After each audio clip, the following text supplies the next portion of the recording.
ఏదైనా song remix చేస్తున్నా, లేదంటే కవర్ సాంగ్ పాడదాం అనుకున్నా, లేదంటే ఏదైనా ప్రొడక్షన్ చేద్దాం అనుకుంటున్నా సరే, ఏదైనా మీ యొక్క రిఫరెన్స్ ట్రాక్ యొక్క కార్డ్స్ గానీ, టెంపో గానీ ఈజీగా తెలుసుకోవచ్చు. అది ఎలాగో ఈ వీడియోలో మనం చూద్దాం. స్టూడియో వన్ ప్రోలో ఒక డిఫరెంట్ ఫీచర్ ఉంది. సో ఆ యొక్క ఫీచర్ ద్వారా మీ యొక్క సాంగ్ యొక్క కార్డ్స్ గానీ, టెంపోని కూడా ఈజీగా ఫైండ్ చేయొచ్చు. సో స్టూడియో వన్ యూస్ చేసే వాళ్ళకి ఈ యొక్క ఫీచర్ చాలా బాగా ఉపయోగపడుతుంది. అదర్ దెన్ స్టూడియో వన్ నేర్చుకునే వాళ్ళకి కూడా ఈ యొక్క ఫీచర్ చాలా బాగా ఉపయోగపడుతుంది. అదేంటో ఇప్పుడు మనం చూద్దాం. ఏదైనా ఒక ట్రాక్ మీద మనం రైట్ క్లిక్ చేసి ఇక్కడ ఆడియో అనే సెలక్షన్కి వెళ్తే ఇక్కడ మనకి డిటెక్ట్ కార్డ్స్ అనే ఒక ఆప్షన్ ఉంటుంది. దీన్ని క్లిక్ చేసిన వెంటనే ఈ యొక్క ట్రాక్లో దానికి సంబంధించినటువంటి కార్డ్స్ అనేవి ఈ విధంగా వస్తాయి అనమాట. ఇప్పుడు మనం క్రియేట్ చేసినటువంటి ఈ యొక్క కార్డ్స్ని మనం ఈజీగా ఒక పియానో ట్రాక్లోకి ఎలా ఇంపోర్ట్ చేసుకోవాలో చూద్దాం. సో ఇక్కడ మనం క్రియేట్ చేసాం, ఇక్కడ కొన్ని కార్డ్స్ని క్రియేట్ చేసాం.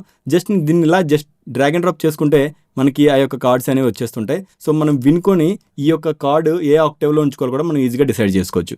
జస్ట్ ఒకసారి విందాం. సో ఇది కొంచెం హైయర్ ఆక్టేవ్లో ఉంది. సో నేను ఇవన్నీ సెలెక్ట్ చేసేసి జస్ట్ షిఫ్ట్ పట్టుకొని డౌన్ యారో నొక్కితే ఈ ఆటోమేటిక్గా మనకి ఆక్టేవ్ అనేది కిందకు వస్తుంది అనమాట. సో ఇప్పుడు చూడండి.